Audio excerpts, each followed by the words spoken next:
You're about to hear a favorite from the Faith Middleton Food Schmooze archive. This show originally aired in 2017. Off from my city, off from my home. We're flying up, no ceiling when we in our zone. I got that sunshine in my pocket, got that good soul in my feet. I feel that hot blood in my body when it drops. It's great to have you joining the party on the Faith Middleton Food Schmooze, inviting you to join us to eat, drink, and be merry. We have coming up a celebration of the Bloody Mary. Everybody loves them, and we've got so much on the show. We have a wine discovery for you and simple green suppers that satisfy the way main dishes do.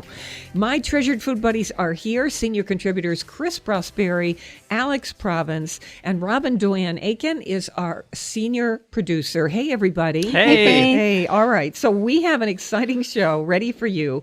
We're going wild with the Bloody Mary to start, and we hope to hear from you on Facebook. Think about your first sip of a well-made Bloody Mary, the tomato tang, the horseradish depth, the heat of hot sauce, a touch of celery salt. That does something indescribable, I think, and the vodka holding it all together. Before we talk fabulous recipes, let's get into... does anybody know who invented the Bloody Mary? It turns out, there's a lot of debate about this. Okay, first of all, of course there is, and disagreements. But in the 1920s, a guy named Pete Petiot, he's a well-known American bartender working in Paris, and he was introduced to two new things. Russians were arriving with real Russian vodka. People hadn't tasted that before. Yeah. And Americans started bringing in canned tomato juice that was flooding the market. Yeah.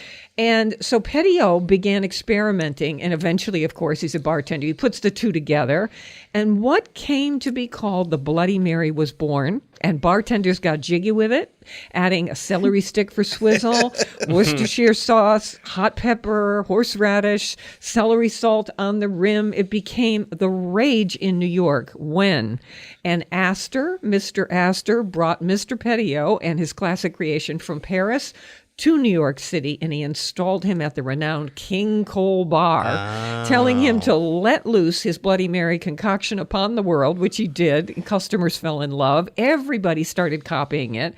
And since then, the Bloody Mary has been endlessly, often thrillingly hacked. You have to admit, it has been hacked by home and professional bartenders who want to spin the classic. Has it always been called Bloody Mary? No, it started out as something else. I'm not even sure it had a name. We'll find out from our guest who knows the history better than I do. I mean, I did a lot of research for this, but a French name maybe. It was a kind of nothing in the beginning. It wasn't a thing, and it became a thing. I'm interested in finding out what it is. So let's talk about our favorites, because we want to talk with you on Facebook about this. Chris, do you First, have a favorite? I want to just say this is my cocktail. I can do a martini every once in a while, but if there's a cocktail I drink on a regular basis, it is this. Only at brunch, or do you do it like at dinner? No, at dinner. Or no, not at dinner, but in the afternoon, like if I get home early. And it doesn't have to be with vodka. Okay. Right? I can just drink this as a Virgin Mary. I just love the flavor profile of it. Okay, Savory. so what would be your ideal way of having a Bloody Mary? Or where have you gone where you say they make the best ever? So at West Street Grill in Litchfield, hands down, they make one of the best Bloody Marys in the state. There's no question. It's chunky. It's spicy. I mean, a lot of times you get it and it is just a watered down, like tomato juice kind of thing. I just love it with a lot of oomph and a lot of flavor. And texture, it sounds like. And texture, and spice. And not just salt. You want it to have, depth. Lemon. Body. Lemon. And, You like the chunkiness. I like the chunky, and the horseradish forward. Worcestershire sauce. Alex Provence. So I like mine at 35,000 feet. When I'm traveling, I love a Bloody Mary, on a plane. You do? Nice. And what are they doing? Just putting in regular tomatoes? Mr. and Mrs. teas, tea or whatever. The already bottled, and there's some good ones out there. Oh yeah, I mean it's it's good. And then they'll give you the one bottle of the single serve, and if you're nice to your flight attendant, maybe you get two. So you use vodka in yours? Vodka, because the hacking has involved now using tequila. substituting other. We're going to get to that. Okay, Robin, do you have a favorite place, or do you make one at home? Well, I'm kind of a Bloody Mary novice. I realized your research for this show was academic, and mine was purely tasting stuff. And so I realized that I should have been drinking Bloody Marys. Okay. I remember our first cocktail competition. Years ago now. And the winning cocktail was a restaurant that did a Bloody Mary, but it was it was white. It was clear. Yeah, they strained it and they refined it and they used clarified tomato water. Yeah. Instead of you squeeze the tomato and clear liquid comes out, not red. And that's how they strained and strained and strained. Anyway. And this cocktail had all the flavor of Bloody Mary, but it was mind-blowing because it was totally clear. All right. Yeah. To this day, my own favorite Bloody Mary was served 20 years ago at a waterfront bar in Provincetown, where there was this fleet of waiters, one more handsome than the next, by the way, and they all wore these white Navy officer uniforms and hats, with the visor. And into the blender, they would put clamato juice, Chris. Oh, that's one of my favorites. A cup of local fresh cooked clams, whole clams. Nice. Yeah. Worcestershire sauce, hot sauce, horseradish, celery salt, and then they'd buzz it up and serve it in these tall glasses with a straw and a spoon. Yum. Because it had tiny chunks of clams. Is the place still there now? It sounded like, well, first of all, I had one every day at 4 o'clock, cocktail hour, sitting on a stool, and it was in open air, and you'd overlook the gorgeous harbor in Provincetown every single day for my 2-week vacation. Sadly, the original place is not there. But I vow, this is what I think we should do. We should vow. I vow to make the clam Bloody Mary this summer, just the way it was done, maybe adding my own spin. And I think that's going to be some, as you might guess, fried up bacon till it's crispy and then crumbled on the top of the drink. So it would be clam casino bacon. Kind of. Yeah. Put some peppers in there. Oh, that's crazy all right. good. So So you're going to hear right now about all the ways drink makers have been creating the new Bloody Mary, riffing on the classic, and sometimes shifting away from vodka or celery salt, adding some wild stuff. But our test in the end, before we start this conversation, is no matter how creative it is, does it really taste good? As good or even better than the original classic. It's as simple as that. This is a fun show. We have guests coming your way who know the Bloody Mary world, but we want to talk with you during the show and after the show on Facebook. So please tell us now or later where you get your favorite Bloody Mary or Bloody Mary mix or what you do at home to make yours. And share your post with all your friends so we can hear. If you have any friends in other countries, please do that. Share it with them too, because we want to hear, is this being hacked in other countries? I mean, what are they doing over there? What are their spices? Maybe somebody in Tunisia or Italy, somebody's making Bloody Mary that's killer good, and we should know about what they're doing. So to get on Facebook with us, you go to Faith Middleton Food Schmooze. Feel free to invent all new Bloody Marys, in writing. Say, I've never made this before, but I would think this would be good. take a picture. Yep. We're on Facebook at Faith Middleton Food Schmooze. Then share it with your friends all over the place so we can hear lots and lots of stuff from you. Here we go. We're going to go to our guest right now. And he is Brian Bartels, and he has done a book called The Bloody Mary. Welcome to the Food Schmooze Party. Thank you so much. Great to be here. Oh, it's great to have you here. We really enjoyed your book. I'm going to start with a bang. I want to go straight to a recipe because we have this poured in our glasses right now. It is your barbecue Bloody Mary. And if you'll allow me, this is, we've been talking about how people are hacking the Bloody Mary. This is one, when do you hear this? Tomato juice, vodka, beef drippings, or beef broth, which gives it this incredible body. Yep. Worcestershire sauce, prepared horseradish, sriracha sauce, celery salt, freshly ground black pepper, teaspoons of salt, and the juice of half a lemon. How about that? Where'd you get this recipe? Well, this was definitely from the one and only Chris Lilly, who is the chef and head pitmaster of Big Bob Gibson's Barbecue in Alabama. He participates in the Big Apple Barbecue every summer, and it's an amazing festival celebrating all things barbecue. And I, to this day, have never forgotten my first time trying his barbecue. And I reached out to him. I wanted to see if he would be interested in contributing a recipe, and lo and behold, he had one pretty much right at the hip that he shot from. So. Well, this is, I just think this beef drippings is genius. Sometimes amazing. It's amazing. I put beef drippings in my salad dressing because it gives it this back note of richness that's so incredible, but I've never thought about it for a Bloody Mary. What a smart thing to do. It really is. I don't know if Chris got the recipe or was inspired by the Bloody Bull, which is a variation on a Bloody Mary with beef broth that started in the 80s by a very reputable cocktail master named Dale DeGroff. Yeah, I'll say. And the beef broth, you're absolutely right. The richness is elevated, and it just kind of brings a whole new flavor of umami. Yeah. We wanted to mention that this is at our website with a beautiful picture, and it is the Barbecue Bloody Mary. You'll find it at foodschmooze.org with a picture of the book and a description of the book. So if you want to remember that, in case you want to get the book by our guest, Brian Bartels. So, Brian, love this thing, and it came together so easily. So good. And it feels like a meal. That's the thing about the richness of the beef Many broth. Bloody Marys do have that, kind of appeal to it. Yeah, the first meal of the day, as some say. So we have a wild one coming your way, but I want to go to something more traditional. But we do. I'm telling you, it is the wildest Bloody Mary I've ever heard of. Okay, I'm just going to put that out there. The original Bloody Mary. We have this on the site too. There's a lot of debate about, we'll get to history in just a second. So for your original Bloody Mary, what's in it?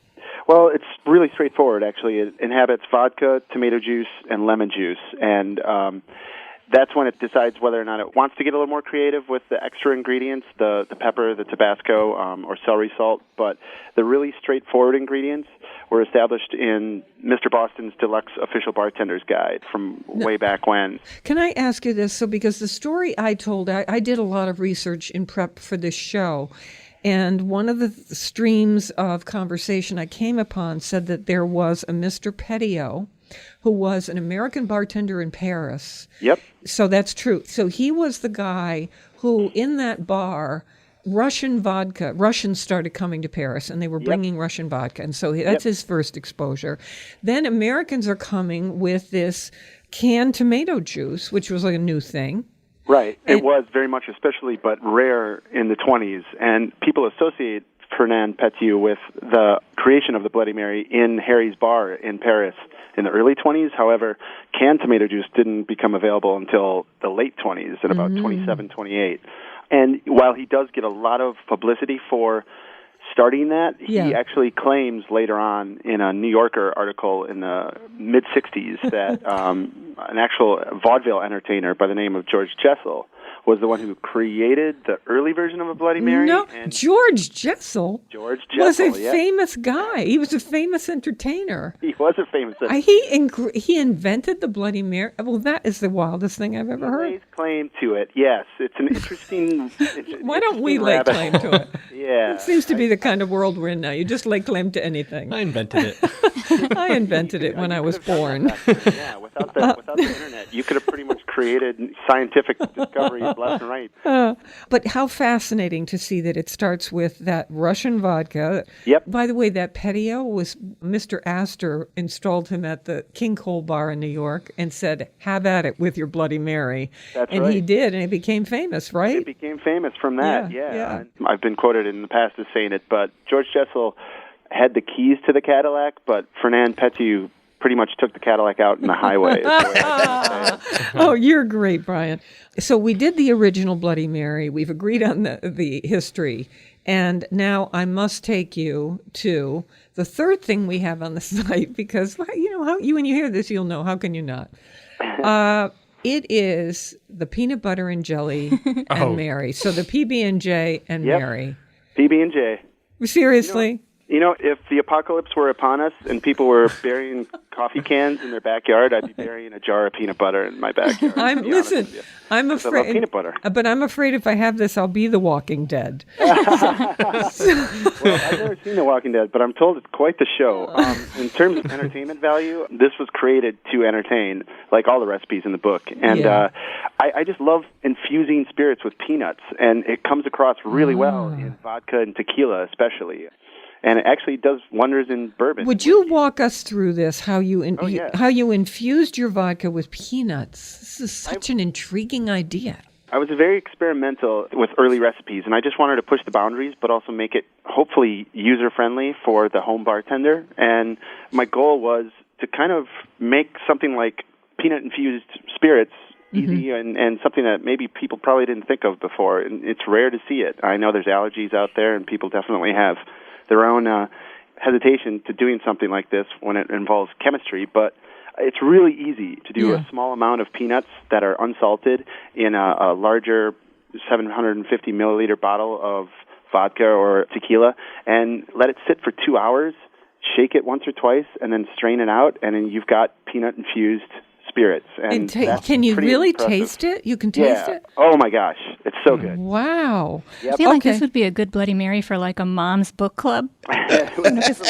We moms, we always have peanut butter and jelly. So. But the age of Instagram upon us, that would be an amazing drink to bank for the book club or any kind of club. Absolutely. Okay, so then you have, with that peanut-infused vodka that any of us can make, then you are adding tomato juice. Do you have a preferred brand, or you don't care? I'm really kind of open to that. I guess Campbell's tomato juice is probably my best go-to, but it really varies, and it's different when you compare canned tomato juice to bottled, like plastic bottling tomato juice, or the glass version as well.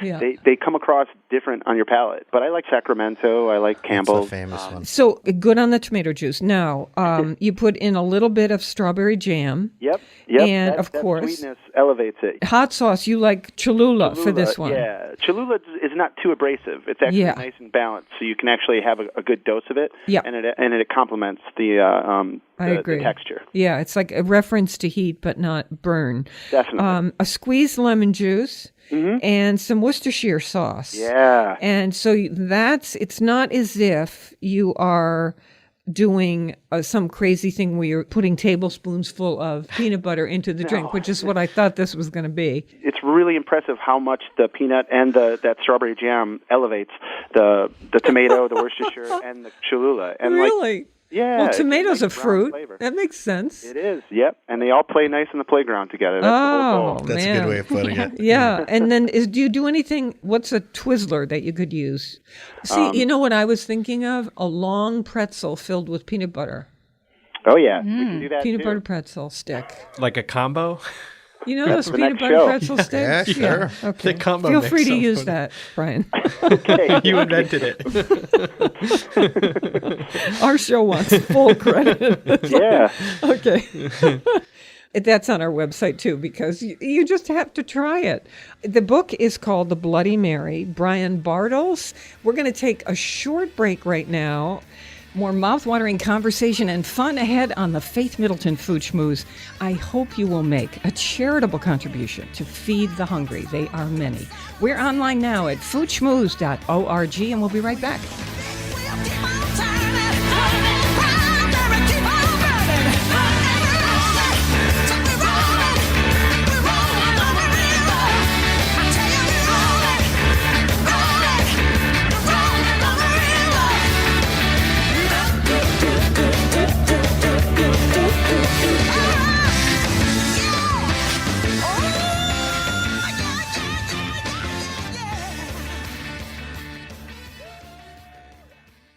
You're listening to a rebroadcast of the Faith Middleton Food Schmooze.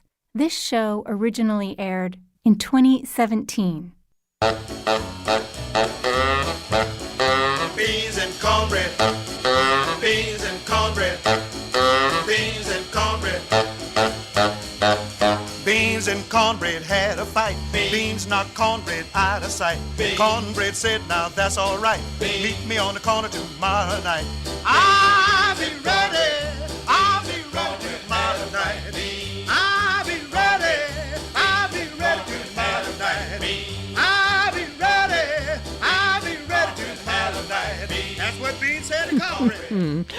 Okay, sign up for our free podcast copy of the show that arrives in your inbox every week. Just go to foodschmooze.org and sign in for that.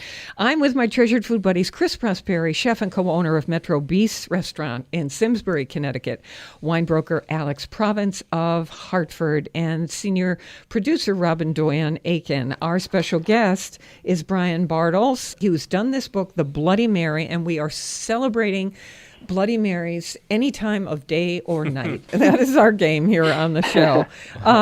Brian, how do you give a Bloody Mary party? How would you do that? Good question. With Bloody Marys, the sky's the limit for garnishes. You can pretty much explore all kinds of boundaries. You know, obviously, everybody has their own idea of what the greatest recipe is, and there's a little angle or accent to their own special recipe that they like, and that just brings a whole lot of variety to a party. I think something great that a guest could bring would be a little something to accent the party, like a hot sauce that might be unique that they really like.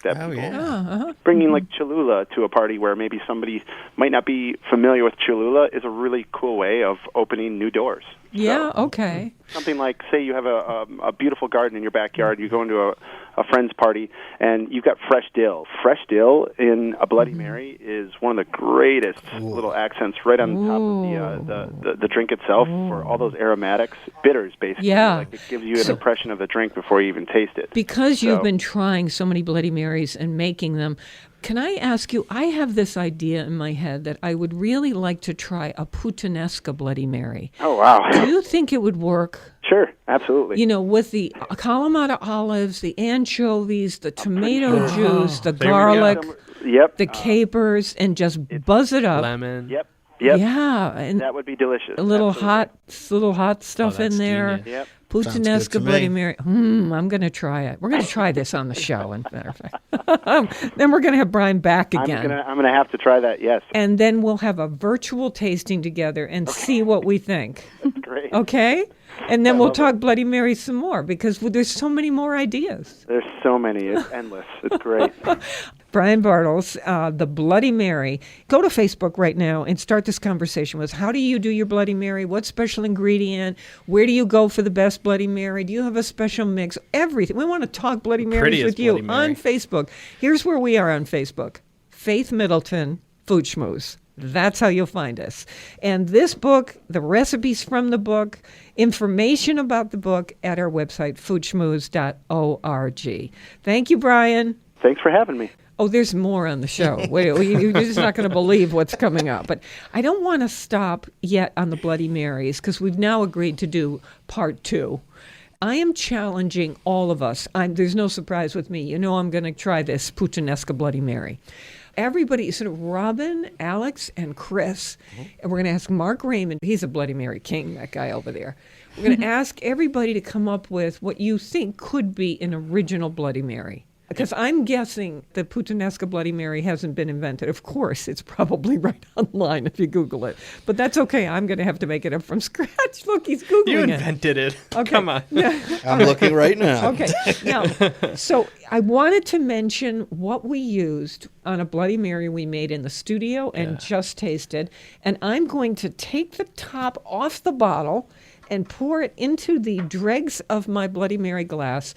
This is from Waypoint Spirits in Bloomfield, Connecticut. They have created something called Labrador Noon Spicy 13. Ooh. And it is vodka specially created for Bloody Marys. So I had it only in the Bloody Mary we tried, and it was pretty terrific. And now I'm going to have it in the glass all by itself to see if I can tell you what they've done, because they're very secretive about what's in here. But be careful, because it is 13 spicy. peppers. It is hot. Yeah, I don't know if I drink it just like that, Faith. Is it hot? Can you still talk? Yep. We'll have to take over from here as Faith regains her taste buds. Wow. You're blowing out fire. This is, On a scale from 1 to 10, 10 being the hottest. this is really something. 7? Mark Raymond said that it kicks your butt. Yeah. This Eight? is I would say this 1 is to a 10. 7. 7, okay, Because it's got some heat. as 8, I probably wouldn't be able to tolerate it. Just on the And heat you wouldn't be scale. going back for more like you are. No, there's something really. Yeah, that's when you know when you're making a dish that you got. If you're making a spicy dish food wise, that's when you know you have the heat at a good level. It hits you, but it doesn't hit you so hard that you don't go back. But what could be in here? Because this is a peppers. caramel colored vodka. They could have grilled the peppers or roasted the peppers. In fact, on their website, on Waypoint, it says that once you taste this vodka, you will not go back to the clear stuff. Bloody Mary. Well, that's good marketing. Yeah. I mean, this is really terrific for Bloody Mary. It's from Waypoint Spirits. They are located in Bloomfield, Connecticut. And they're distilling. It's craft distilled, Labrador Noon Spicy 13. Vodka with natural flavors added. Are you noticing that there are these hot sauce stores opening? Yeah. That specialize in all the... It's not a chain. It's just individuals who decide. In the North Fork of Long Island, all in over the town of Greenport, there's a hot sauce store. People come from all over. And representative from everywhere on the planet are these hot sauces. You have to sign certain papers to get certain ones. To try what they claim is the hottest hot sauce in the world. Why would you do that? But I love that vodka. We used it in the Bloody Mary today. And it was good. Right? I love the bottle. Elevated. But do you need horseradish if you have this? Yeah, I think a little bit. But that's the cool thing about this recipe. Different profile. Yeah, and this recipe didn't have a lot, right? The barbecue one, it had like a couple teaspoons in it. So it wasn't You brought loaded. like a pound of it. I brought a pound just thinking if we didn't have the spicy vodka, I wanted more heat. I will say my lips are burning. Nice. So that's good, though. That's when you know you got it right. Isn't this fun? Yeah. Mm-hmm. But for right now, I want to switch gears because we've been talking about Bloody Marys. I'd like to quickly talk about wine because we have a wine discovery here on the Food Schmooze. It is a wine I love. And Alex, it's on our site, foodschmooze.org, so you don't have to memorize this right now. So it's Clos de Lumières. That's the producer. A Clos is a walled-in little vineyard usually, or it can be part of the religious thing, I guess. But Lumière is light. Okay, and there's a cool little gold circle Yeah. on it, and so maybe we're hard gonna to spell. We're going to take a picture of the label for you, and we have it on the site, so you can just put it on your phone and take it to the wine store, or just spell it for people. No one expects you to be able to pronounce every wine. I'm in French class now, so I'm wondering if my French teacher, if I should have done the liaison with Clos des Lumières. She's listening. Points off. Okay, so Clos des Lumières, and that's the name of the winemaker. And then this particular wine is L'eclat. Yeah, that's, again, one of those words, L'eclat, that doesn't mean anything to the consumer, but it means something to the winery, to the producer. It doesn't matter, because if you just say what the vineyard is, just say Clos de Lumière is the producer, and that's how it'll appear in the beverage journal. journal. And we want the white. And this is the Blanc. But here, this is a really exciting thing, because as we get into the warmer season and we start to crave whites more and more, you're trying the various whites. Some of them just kind of leave me bored. A little bored. I adore this because it's white and it's rich.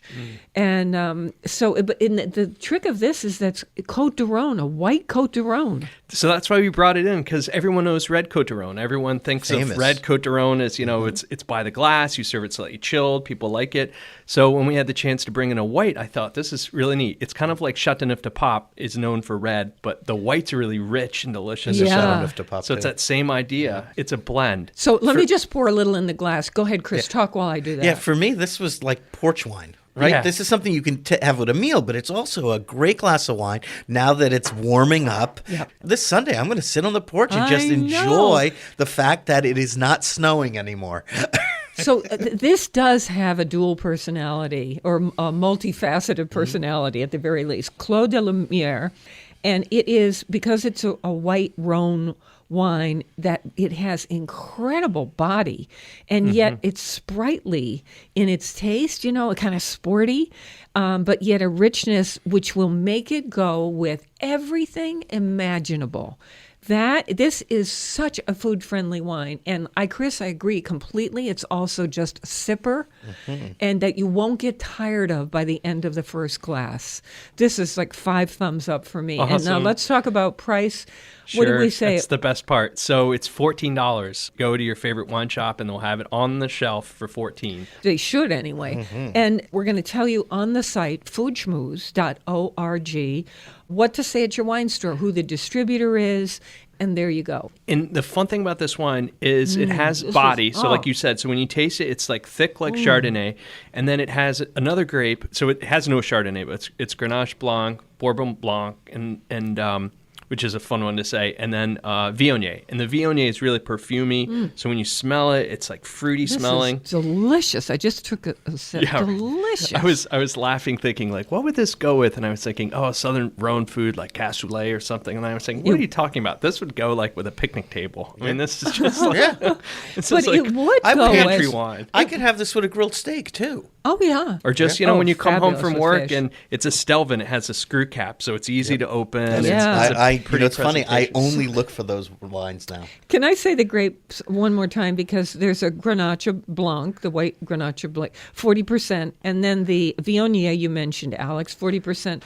Help me pronouncing this one. And I'd never heard of this grape before. Is it Bourbon Blanc? Yeah, that's close enough. I mean, so it's how would you say it? How do you say it? Well, with my French lessons. With your French teacher listening, Alex, give it your best shot. So the R is that guttural sort. So it's Bourbon Blanc is how I think you would say it. But I think if you went into and you said that like that, people would think you're crazy. So, Bourbon Blanc. I wonder if you kind of run it together like Bourbon Blanc. It's the same grape that's used in, it's exclusively sort of grown. It's a rare grape in the south of France. It's also called Blanquette. So that's maybe an easier way of pronouncing it. But the reason they use the three is Grenache, a Spanish grape, likes heat. It has a lot of alcohol and low acidity. And then the Bourbon Blanc has a lot of acidity and a lot of aroma. So making a recipe. Yeah, exactly. And then the Viognier has a lot of fruitiness, a lot of like perfume. And that's where the floral aroma comes off the wine. You got it. So they put all three together and they all fill in each other's voids. It's a recipe. So the Grenache without the acidity would be flabby and you would drink it and you would be missing the... And you get tired of it quickly. Yeah. Swordfish on the grill. Oh, that's a fun one. Oysters, I would even have it with oysters. Did you say the vintage? What year is it? 2016. Yep, very good. So we're going to put it on the website for you, foodschmooze.org. That's my spring to summer wine. I love finding these wines on the show for folks.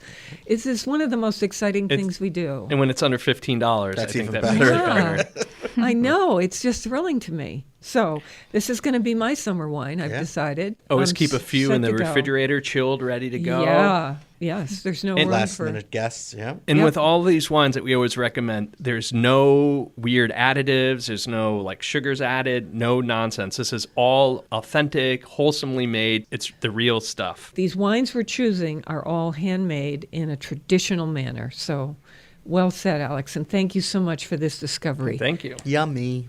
Here we go. We have vegetarian meals that feel like a real main that, you think it has meat in it. These are really, really good. And it's that season, so stay with us for that. We love the local. Please support your local food growers and food makers for on-demand podcast delivery of the Food Schmooze Party every week. And to find terrific food, wine, cocktails, restaurant recommendations, hot topics, our short, fun streaming videos, and the recipes we feature, we are always online talking with you at foodschmooze.org. We'll be right back. Oh, yes. You like potatoes? And you like potato? You like tomato? And you like tomato? Potato? Potato? Tomato? Tomato? You're listening to a rebroadcast of the Faith Middleton Food Schmooze. This show originally aired in 2017. First thing in the morning when I wake up, boil up to the kitchen and I cut it up. Got the toast on deck, so I spread it up with the sunny side eggs and the skillet up. Now you know I had to go ahead and level up. Avocado so fresh, can't get enough.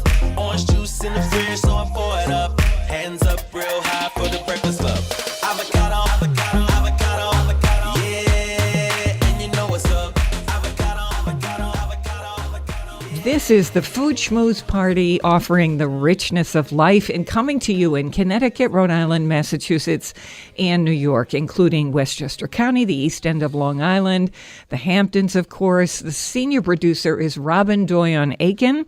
And to hear this show on WNPR, it airs Thursdays at 3, Podcasts and our curated recommendations are always online at foodschmooze.org.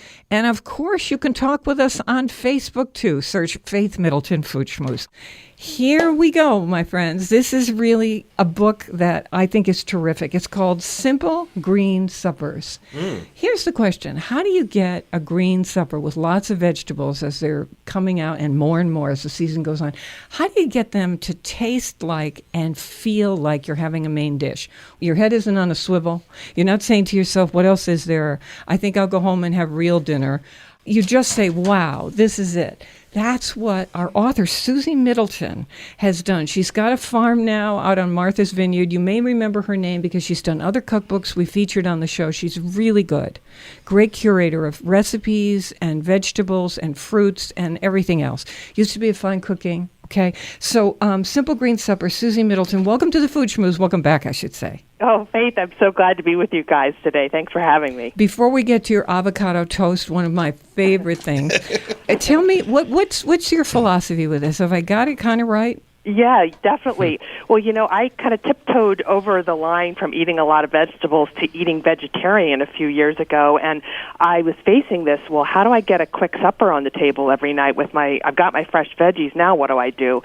And I figured out that doing a pantry refresh and really concentrating on having good things in your pantry that you can turn into quick suppers. And so I divided Simple Green Suppers into chapters organized by the pantry ingredients: noodles, grains, beans and legumes, leaves, toast, tortillas, eggs, and broth. And so the recipes are arranged by pairing those things with the vegetables. So vegetables plus one.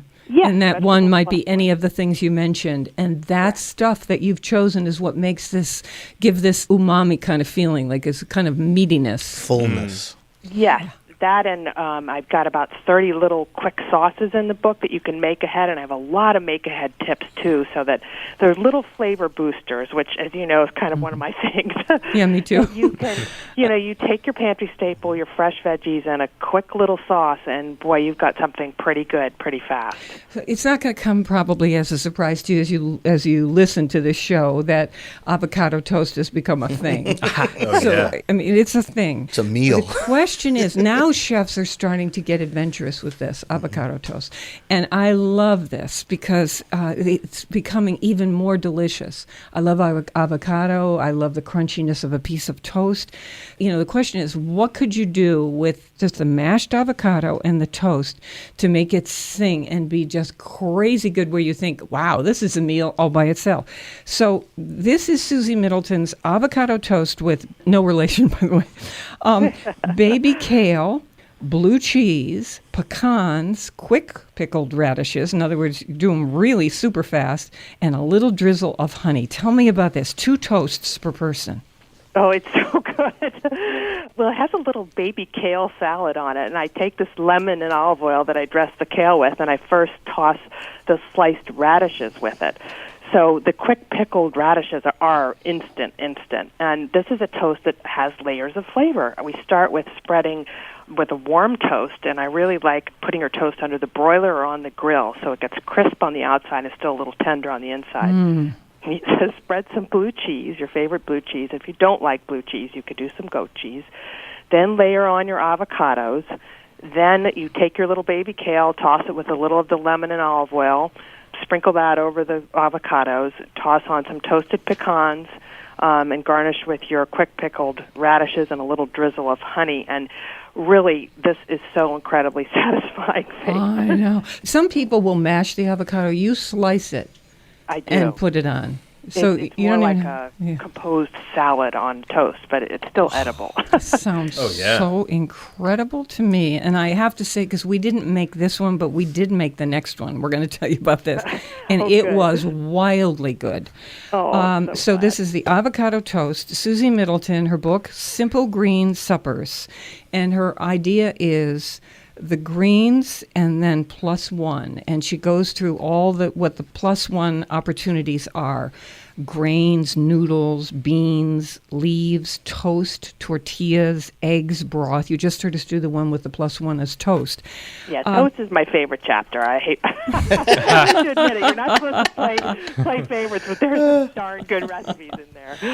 Okay, so I want to go to Chris Prosperi now. By the way, I'm with Alex Province, our senior contributors of Hartford. He's also a wine broker.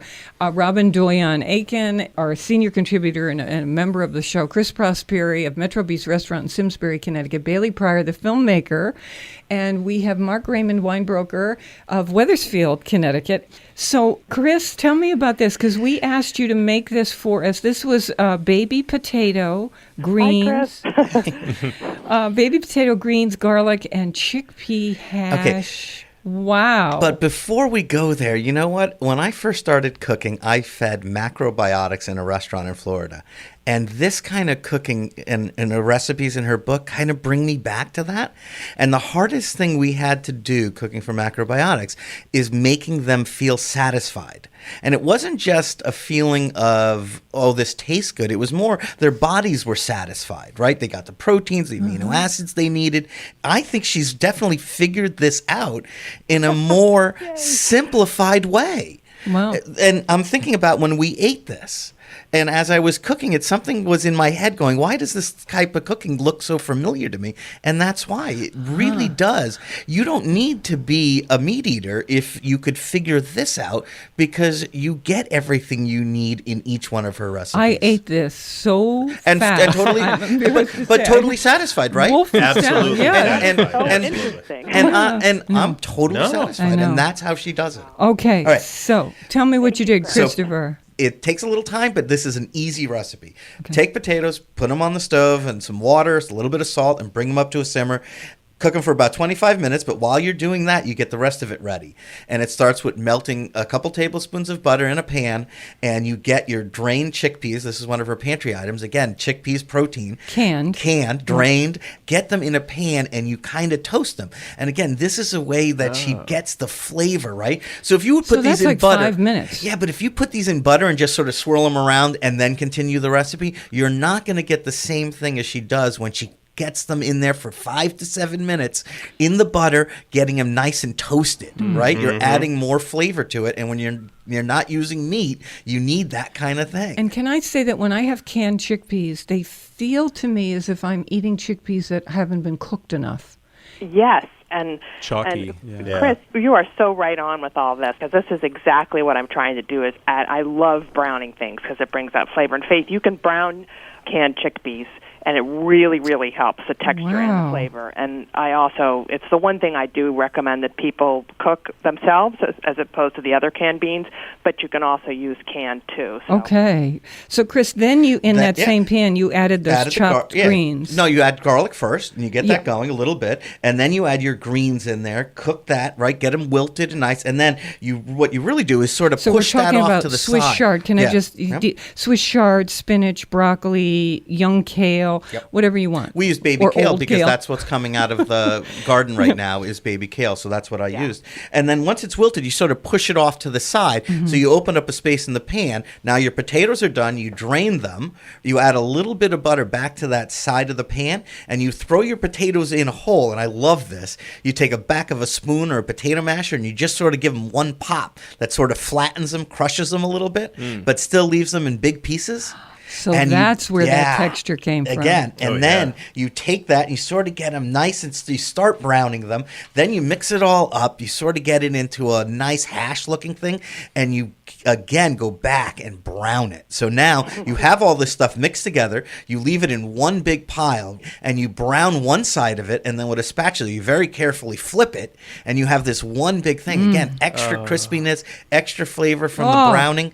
And then her sauce on the side is a little sour cream and chives. So good. Wait, the secret ingredient, and this is another great thing. You add a little bit of vinegar or hot sauce at the end, because that brightens it all up. Yeah. And if you're not a hot sauce person, you can't have it. You could do lemon juice. Yeah, or vinegar or whatever. You know, we are big Frank's hot sauce fans on the show.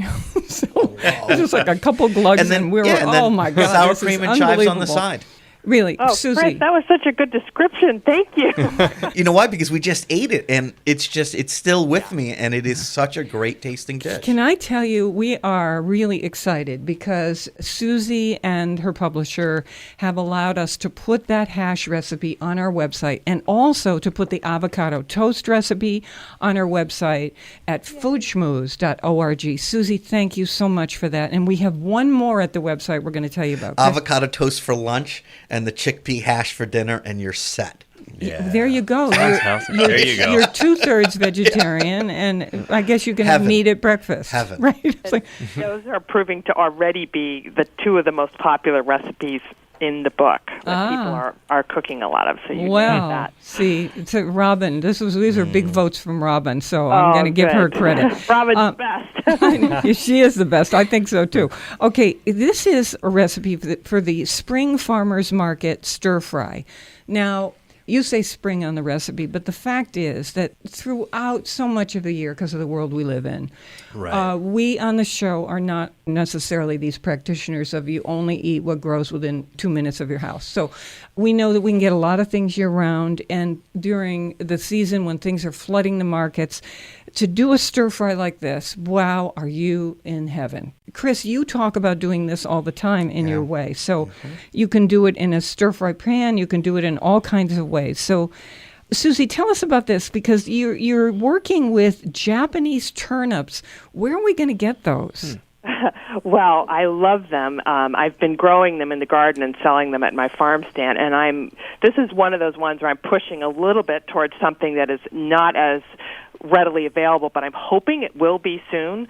I think we've all probably seen them at farmers markets, but they're not yet in grocery stores. But the interesting thing about this little stir fry that's in a miso broth is it's got radishes in it too, and with both the young Japanese turnips and the radishes, I separate the greens from the roots and dice them or cut them into wedges, the roots, and stir fry them and then throw the greens in afterwards.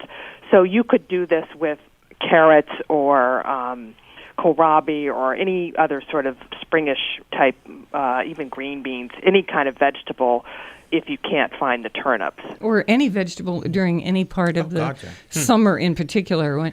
And is this a gluten-free recipe? Do you know if there's any? Yes. It is gluten-free. So miso can be both with gluten and without gluten. I think that's correct. I know soy can have gluten. I don't know about miso. So there is a gluten-free miso out there for people who are gluten-free, because we've done, we're really focusing on gluten-free stuff today. So just know that. You can go to your health food store and I'm sure find it, or online. Go ahead. I love the fact that she's cooking radishes. I do this all the time. I have never done that. Yeah, we usually just eat radishes with a little salt or butter, right, in the spring when they come up. But it is a great vegetable to cook. And I think radish is number 74 on the popularity list. No, it's much higher. Definitely much higher. Right after eggplant. But wait, if you from a farmer's point of view, or if you're shopping at this time of year, they're like the only thing, So my goal was to tell people that you can do something with them other than, you can cook with them. Susie, we had to. Stare at them and you're like, what do I do? We use a local farm all year round, and one of the things our farm sellers is watermelon radishes. And I don't know what it is about the watermelon radish, but around here it grows like a weed. And no matter how little he plants, he gets a ton of it. And so in March, when it's the only thing left in the cellar, we cook a lot of it. Okay, so we have about a minute left in this segment, I'm sad to say. But this recipe and you can have some fun with it yourself depending on what you find in your market. Farmer's market or supermarket even. But just to do this kind of vegetable stir fry, you can do it in a regular pan. You could do this on the grill and assemble it, and it would be exactly like a stir fry. So it is the Farmer's Market stir fry, and look for, Chris says these baby Japanese turnips are all around at farmers markets in our region. And I'm sure on the east end of Long Island, also our region, Massachusetts, Rhode Island, just look for them. Japanese turnips. This recipe on our website, foodschmooze.org. Susie Middleton has been our returning guest. Her book is called Simple Green Suppers. So vegetable-based plus one. You add one thing to make it feel like a real meal. A great, great idea, and I think a fresh strategy on one dish.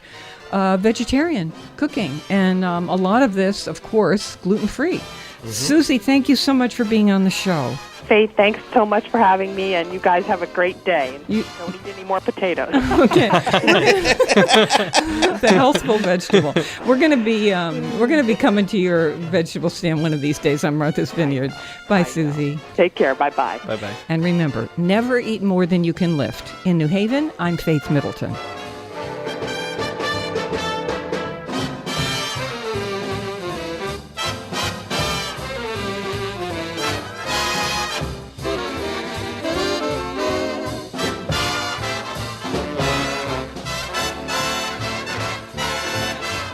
Everybody eats when they come to my